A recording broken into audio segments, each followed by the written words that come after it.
Hello दोस्तों, आज हम आपको लेकर जा रहे हैं मेलबर्न म्यूज़ियम में, जहां आपको वेरियस टॉपिक्स को लेकर वाइड रेंज ऑफ एग्जिबिट्स और कलेक्शंस मिल जाएंगे। मेलबर्न म्यूज़ियम जाने के लिए सबसे क्लोजेस्ट ट्रेन स्टेशन है पार्लियामेंट रेलवे स्टेशन। यहां से स्प्रिंग स्ट्रीट का एग्जिट लें। स्टेशन के बाहर ही ट्रैम स्टॉप नंबर 10 है। यहां से ट्रैम नंबर 96 पकड़ें। 2 स्टॉप के बाद ही आपका मेलबर्न म्यूज़ियम आ जाएगा। अब हम आ गए हैं मेलबर्न म्यूज़ियम के ट्रैम स्टॉप पर। निकलसन स्ट्रीट से ये जो आपको बिल्डिंग दिखाई दे रही है वो है रॉयल एग्जीबिशन बिल्डिंग, जो मेलबर्न म्यूज़ियम के साइड में ही है और एक वर्ल्ड हेरिटेज लिस्टेड बिल्डिंग है। इस बिल्डिंग को 1880 में बनाया गया था।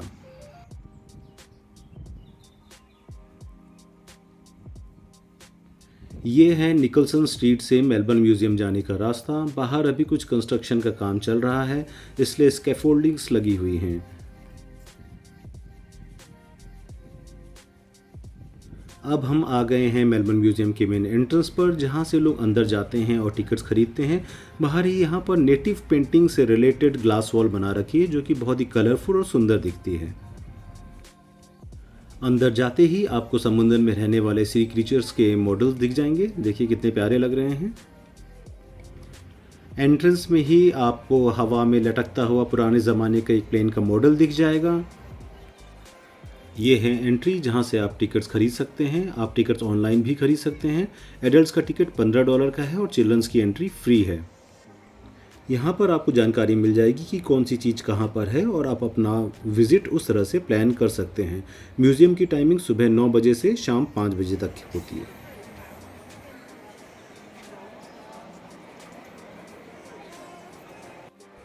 अंदर से बाहर का नज़ारा इस तरह से है और सामने ही रॉयल एग्जीबिशन बिल्डिंग दिखाई दे रही है। अंदर जाते ही जो आपको टेबल दिखाई दे रही हैं, इसमें बच्चों से रिलेटेड ड्राइंग एंड पेंटिंग की एक्टिविटीज़ चल रही हैं। ये है बच्चों के खेलने की जगह। ये जो डिज़ाइन दिख रहे हैं जिसके ऊपर बच्चे भाग रहे हैं, वो एबोरिजिनल पेंटिंग से इंस्पायर्ड है एंड सॉफ्ट कारपेट है। अगर बच्चे इसमें गिर भी जाएं तो उन्हें चोट नहीं लगती। बच्चे बड़े एंजॉय करते हैं यहाँ पर। एंट्रेंस से राइट टर्न करने पर ही म्यूज़ियम स्टोर है, जहाँ से आप म्यूज़ियम से रिलेटेड चीज़ें जैसे कि सॉफ्ट टॉयज़, टी शर्ट्स और सोवेनियर ख़रीद सकते हैं। काफ़ी वाइड रेंज ऑफ आइटम्स यहाँ पर अवेलेबल हैं जिनको आप ले आ सकते हैं। थोड़ा आगे चलने पर ही हम आ जाएंगे म्यूज़ियम मार्केट कैफ़े में, जो ग्राउंड फ्लोर में ही है। अगर आप खाना साथ में नहीं भी लाए हैं तो भी कोई बात नहीं है। यहाँ कॉफ़ी के अलावा हॉट एंड कोल्ड फूड भी मिल जाते हैं। टूर स्टार्ट करने से पहले थोड़ी पेट पूजा हो जाए। बच्चे बहुत ही एक्साइटेड हैं। हमने कॉफ़ी और चिप्स खरीदे जो काफ़ी अच्छे हैं। टूर की शुरुआत हम कर रहे हैं first people and traditional owners of Melbourne को डिपिक्ट करती हुई गैलरी से, जिसको बुंजालिका एबोरिजिनल कल्चरल सेंटर भी कहते हैं। यहाँ आपको कुछ एबोरिजिनल लोगों की फ़ोटो स्क्रीन में दिखेगी। स्क्रीन प्रेस करने पर ये आपको कुछ नेटिव वर्ड्स का सही प्रोनाउंसिएशन बताते हैं कि इसको बोलते कैसे हैं। ये है मैसेज स्टिक, जिसको यहाँ के नेटिव लोग एक कबीले से दूसरे कबीले में मैसेज पास करने के लिए यूज़ करते थे। ये जो स्ट्रक्चर दिख रहा है वो एक्चुअल में है और स्ट्रिंग से हवा में लटका हुआ है और कलर चेंज करने के साथ में एक सिमेट्री में मूव करता रहता है। बहुत ही खूबसूरत लगता है और यहाँ बैठकर मन बहुत ही शांत हो जाता है। ये है इंडिजिनस लोगों द्वारा इस्तेमाल की जाने वाली ओवल बास्केट, जो प्लांट फाइबर से बनी हुई है। साथ में ही वुडन शील्ड, बूमरैंग, हड्डियों से बनी हुई नाक में पहनने के आभूषण और वुड लकड़ी से बनी हुई फाइटिंग क्लब भी है। यहाँ जो भी आइटम डिस्प्ले में है उसके बारे में नीचे भी इंफॉर्मेशन लिखी हुई है, जो मैं आपको दिखाता रहूँगा। आप वीडियो पॉज करके उसको पढ़ भी सकते हैं। काफ़ी जानकारी है इसके अंदर, तो देखते रहिए इसको।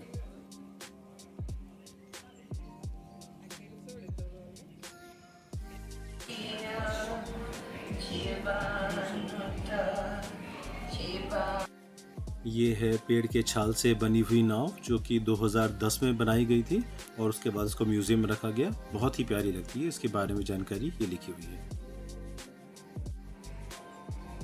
यहाँ आप देख सकते हैं नेटिव्स द्वारा यूज़ करने वाले आइटम्स हैं यहाँ डिस्प्ले में, जैसे कि फूड आइटम स्टोर करने के लिए डिफरेंट शेप्स की बास्केट हैं।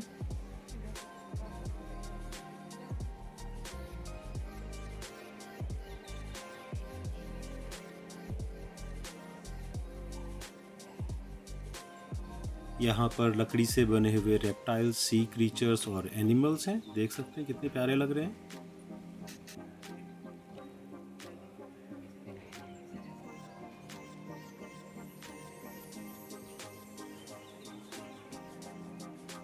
ये लकड़ी से बनी हुई ढाल है, देखिए थोड़ी सी अलग किस्म की है। हमारे यहाँ इंडिया में थोड़ा अलग तरीके की होती थी गोल, और ये जो है थोड़ा सा ओवल शेप में है।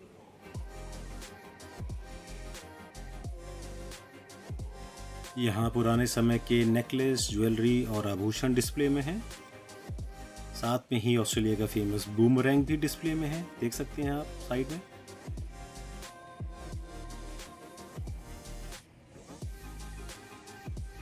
अब हम जा रहे हैं मेलबर्न गैलरी।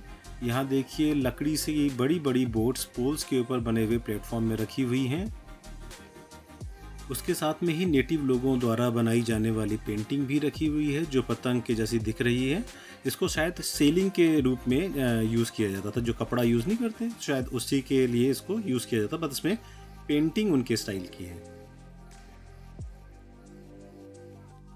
अब हम आ गए हैं मेलबर्न गैलरी में। यहाँ पर एक पूरी लकड़ी से बनी हुई हट भी है, जिसको आप झोपड़ी भी कह सकते हैं। काफ़ी बड़ी हट है और घर के जैसी ही है। अंदर बहुत डार्क है, इसलिए ज़्यादा कुछ नज़र नहीं आएगा इसमें, बट इसमें रूम्स भी हैं। ये डाइनिंग एरिया है, इसमें आपका बेडरूम है, और ये फायरप्लेस के साथ में सिटिंग एरिया भी है। तो ये प्रॉपर जो उस समय की हट है उसको कहीं से मूव करा करके यहाँ रख दिया गया है। काफ़ी अच्छी लगती है अंदर से।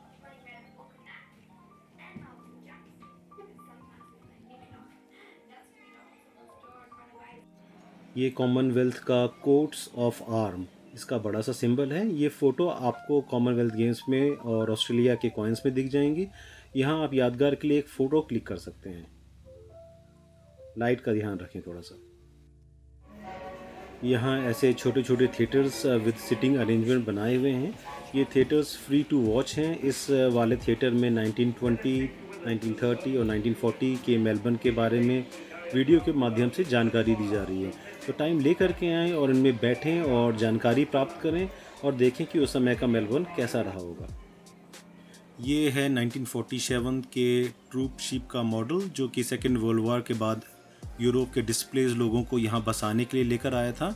वर्ल्ड वॉर ख़त्म होने के अगले 20 सालों में लगभग 20 लाख लोग अलग अलग कंट्री से मेलबर्न में शिप द्वारा लाए गए थे। इसलिए ऑस्ट्रेलिया की सोसाइटी को मल्टीकल्चरल भी बोलते हैं। ये है मेलबर्न की अर्ली ट्रेन और ट्रैम का मॉडल। ये है कॉइन ऑपरेटेड इलेक्ट्रिसिटी मीटर, जो पुराने ज़माने में यूज़ किया जाता था। ये है 1950 के क्लिपर शिप का मॉडल। ये शिप लोगों को मूव कराने के लिए यूज़ किया जाता था और इसकी शेप की वजह से इसकी स्पीड काफ़ी ज़्यादा थी। ये है वीरता के लिए दिए जाने वाले मेडल्स, जिनको गैलेंट्री मेडल्स भी बोलते हैं। अभी आपको एक रथ दिखेगा, जिसको कि पोस्ट ऑफिस द्वारा यूज़ किया जाता था लेटर डिलीवर करने के लिए। ये देखिए, ये है गोल्ड नगेट का प्रोटोटाइप, जो कि बैलेडेट की गोल्ड माइन से निकला था। देखिए कितना बड़ा है। ये है गोल्ड रश के टाइम यूज़ किए जाने वाली पिस्टल्स। इसको पुलिस वाले या ऊंचे पद पर बैठने वाले गवर्नमेंट ऑफिशियल या पैसे वाले लोग जो अमीर होते थे वो लोग यूज़ करते थे गोल्ड रश के टाइम पर। यहाँ है 1865 की मेलबर्न ऑब्जर्वेटरी में यूज़ की गई रेगुलेटर क्लॉक।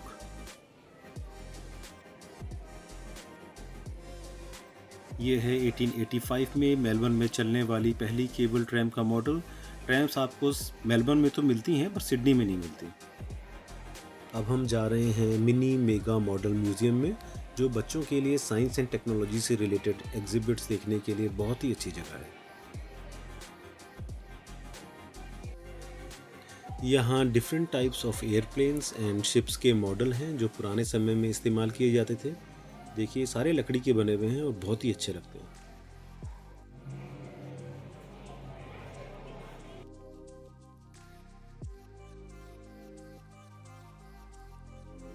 ये हैं सन 1860 में यूज़ किए जाने वाले छोटे छोटे टूल्स। यहाँ कुछ मशीन्स के वर्किंग मॉडल्स रखे हुए हैं, जो कि मेटल के बने हुए हैं। इसमें कुछ पुश बटन्स लगे हुए हैं और उनको प्रेस करने पर मशीन्स के डिफरेंट कंपोनेंट्स ऑपरेट करने लग जाते हैं। बच्चे या बड़े जब इन छोटी छोटी मशीन्स को चलते हुए देखते हैं तो बहुत ही अच्छी फीलिंग आती है।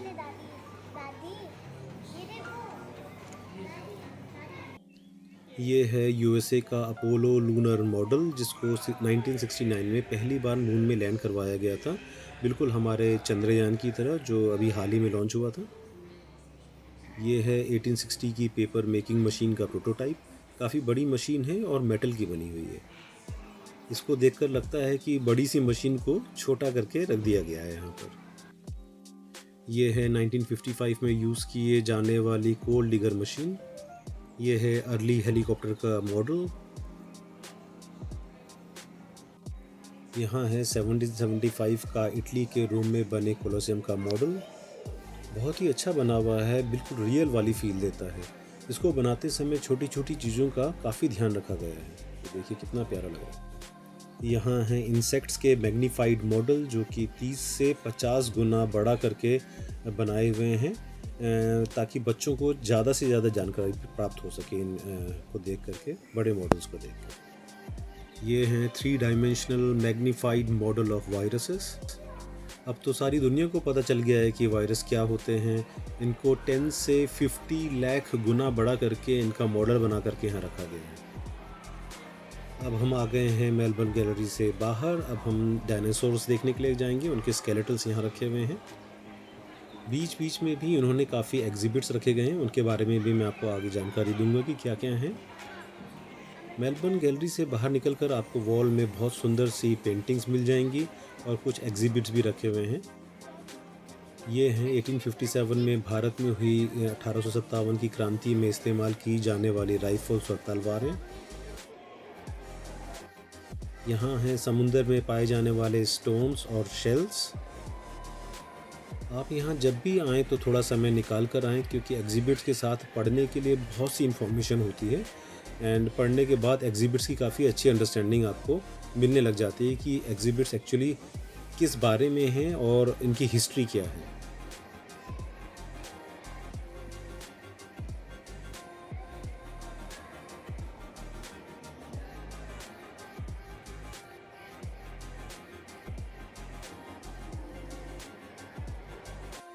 अब हम आ गए हैं गैंडेल गोंडवाना गार्डन एरिया में, जहां आपको अलग अलग तरह के प्लांट्स मिल जाएंगे।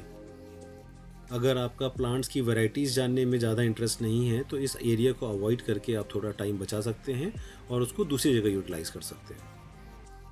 ये है बच्चों के लिए म्यूज़ियम ट्रेन स्टेशन।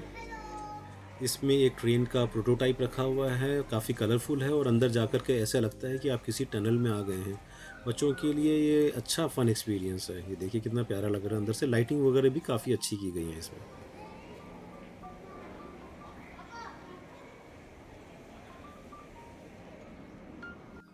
अब हम जा रहे हैं साइंस एंड लाइफ गैलरी के अंदर, जहाँ पर डायनासोर्स के बड़े बड़े स्केलेटन्स रखे गए हैं। हम आ गए हैं डायनासोर वॉक में, जहाँ डायनासोर के स्केलेटन्स के मॉडल हैं और देखिए कितने बड़े बड़े स्केलेटन्स हैं यहाँ पर। यहाँ डायनासोर्स के बारे में बहुत सारी इन्फॉर्मेशन आप स्क्रीन पे पढ़ सकते हैं। स्केलेटन्स रियल लाइफ में कैसे रहे होंगे ये सब भी आप स्क्रीन में डॉक्यूमेंट्री के फॉर्म में देख सकते हैं, तो इनको देखना ना भूलें।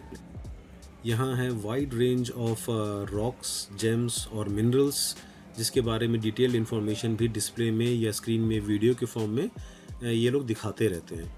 तो आप बैठ करके थोड़ा टाइम ले करके इन वीडियोस को देख करके और इन मिनरल्स के बारे में ज़्यादा जानकारी प्राप्त कर सकते हैं।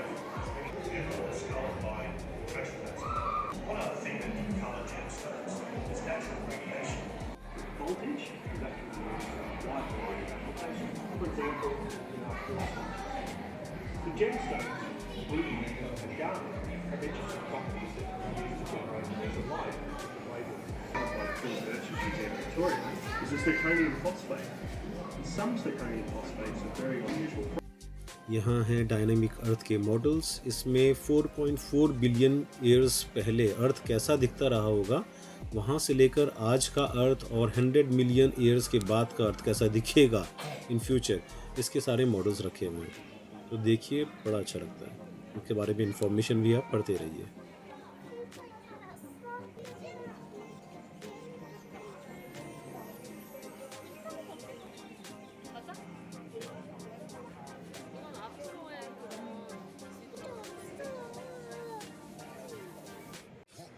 अब हम आ गए हैं रिसर्च इंस्टीट्यूट गैलरी में।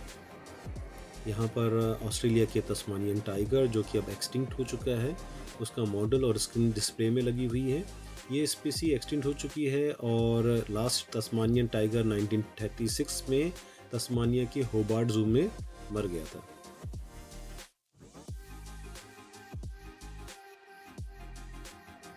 यहाँ पर अलग अलग तरह की बर्ड्स के मॉडल रखे हुए हैं।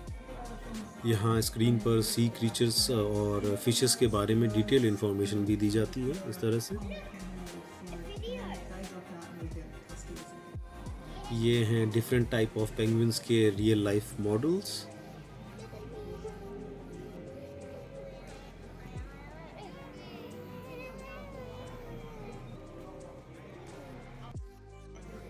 ये हैं कंगारू और वॉलबी के मॉडल्स।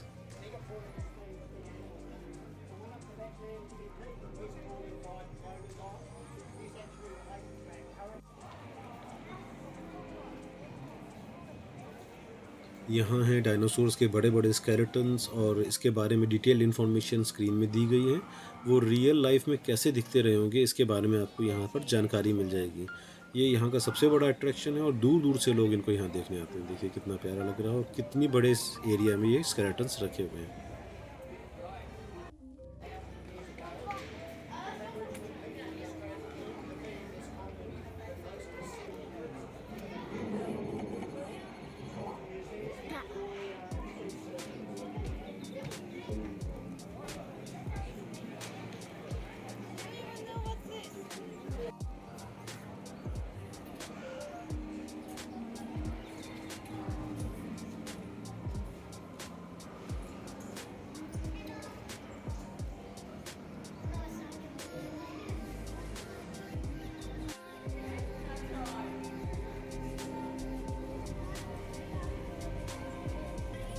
यहाँ पर आप डायनासोर्स के डिफरेंट पार्ट्स के 3D इमेजिंग करके उनको डिटेल में देख सकते हैं। देखिए बच्चे एंजॉय कर रहे हैं कितना।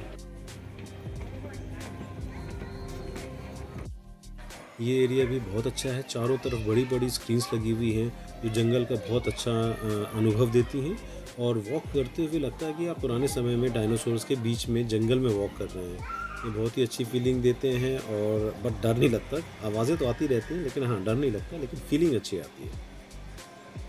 बच्चों के साथ जाकर इस एरिया को एक्सप्लोर करना बिल्कुल ना भूलें।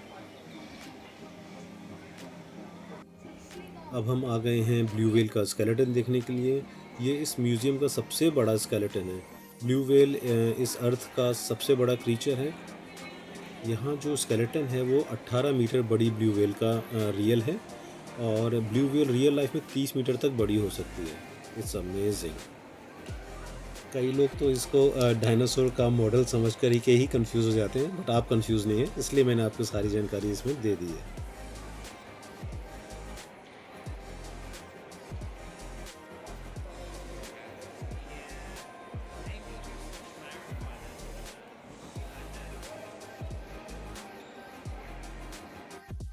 ये है फॉरेस्ट गैलरी। ये छोटी सी ही है बट इसमें रेन फॉरेस्ट को दिखाया गया है तो अच्छा लगता है इसको देख करके। उम्मीद करता हूँ आपको ये वीडियो पसंद आया होगा और म्यूज़ियम की काफ़ी जानकारी आपको प्राप्त हुई होगी। अगर वीडियो आपको अच्छा लगा हो तो please like share and subscribe this video, ताकि मैं ऐसे अच्छे वीडियो आपके लिए और भी लेकर के आता रहूँ। Thank you.